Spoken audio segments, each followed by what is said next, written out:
Hi, I'm Kurt Steinbrook with OurChurch.com, and I'm here with your monthly SEO update so you can stay informed on what's going on in the search engines. It's pretty much everything Google this month. They've just been doing a lot both in their general search engines and their local, so we're just going to jump right into Google, and we'll start with the local. One of the things that we've been talking about for the past couple of months is that Google Maps has been changing. They're switching from the old map on the one side and a list to just the map with the organizations, in the actual map itself. You can still get to the list, but the default is just that map. And that has so far been in beta, but they have now released it to everyone. So anyone can get it. It may still be an opt-in for you, so if you don't see it yet and you want to see it, you may need to opt into it. But other than that, it is available to anyone who wants to use that. Another change is that Google released a new version of Zagat. Now, if you're not familiar with Zagat, Zagat is a local organization review and rating group.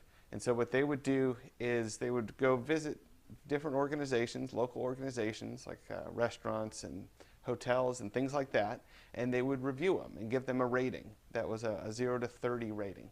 Well, they've been doing that for a long time, and Google recently, just a couple of years ago, bought Zagat out. And then they started to integrate Zagat into the Google local information, and they switched to Zagat ratings and things like that. Well, now they're actually starting to switch back to the old Google star rating, the 5-star rating. So we're not sure exactly what they're doing with Zagat because they're releasing a new version while at the same time pulling back from using Zagat in the in the ratings in the local listings. It seems like maybe they're trying to do something more with reviews and things like that. Maybe they're trying to get more like Yelp in some ways, but we'll just have to watch and see what they do with Zagat. It's been a little confusing the way they've run Zagat so far to know exactly what they want to do with it. But that's one change that's been made. Another is that now if you search in the regular Google results and you see the local results, it's called Google Places results. When you do that, you can click on the reviews of the different organizations. Well, before that would take people to their Google Plus local page.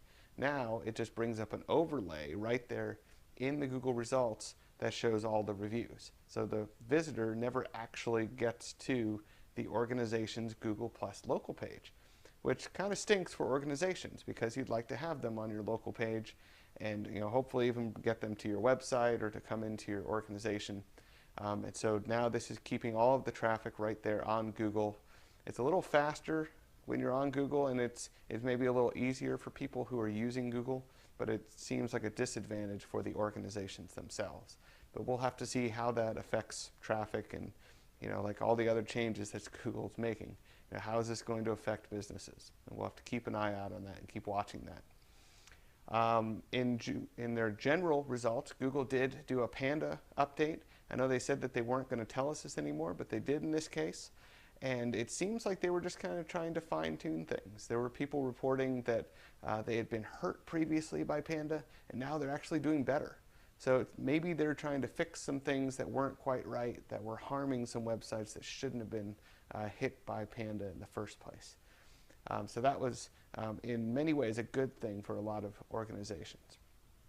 Another thing regarding their general results is that they have changed their guidelines. Google has updated their guidelines regarding linking, and they now say they don't want you to put keyword-rich links in articles that you distribute and press releases. So that was a common thing to do. You would put out a press release, and you'd have a link in there, maybe one of your keywords that would go back to your site. And of course, when other organizations picked it up, other news organizations and things like that, then you would have links coming back to your site. Well, Google's saying, don't do that anymore, or if you do, at least put a no follow in there. Otherwise, they're going to consider it a new kind of spamming. So this is a pretty big change. They did not have this attitude about it before. They didn't necessarily count the links that were on the press release sites, but they were still counting the links that were on other organization sites, like those news organizations. And now they're saying they don't want that to happen anymore. So that's going to change some strategies out there. You should be aware of that and make adjustments as necessary. One Other thing for Google is that they added a new feature called in-depth articles, and this appears in the results of certain topics. When you search for them, you will now have these in-depth articles, which are longer, as it would imply, in-depth about the topic, and those are just there on some of the topics, and they're being promoted. So it's just a new feature. It kind of shows up like the videos and the news do within Google's regular results. And the last thing, which has to do with Google, but also with Bing, is that the UK Prime Minister came out a couple of weeks ago and was talking about how disturbed he was by just the amount of child pornography and child abuse that's on the web, and how easy it is to find it, especially in the search engines. So he asked Bing and Google and the other major search engines to do something about it, make it harder to find this. And Bing actually responded very quickly. And within a couple of days, they had warnings that would come up if you searched for certain topics. That would just say, you're getting into some illegal territory here. You may not want to actually search for this. And some things like that. Google said, no, we don't really feel the need to do that. We don't see any point in warning people. But at the same time, it should be noted that both Google and Bing do have things that they do. They have programs in place that remove that kind of content from their search results when they come across it. So obviously it's not perfect, otherwise the UK Prime Minister wouldn't have said that, but we shouldn't just say that they're not doing anything. Both organizations are doing things to try to remove that from their own listings.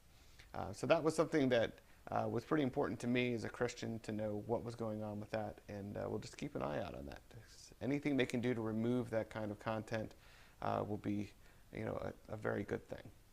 So those are the things that have been going on. A lot of changes in Google. It seems just about every month now there's some pretty big changes that are happening in Google. They're just moving like a freight train.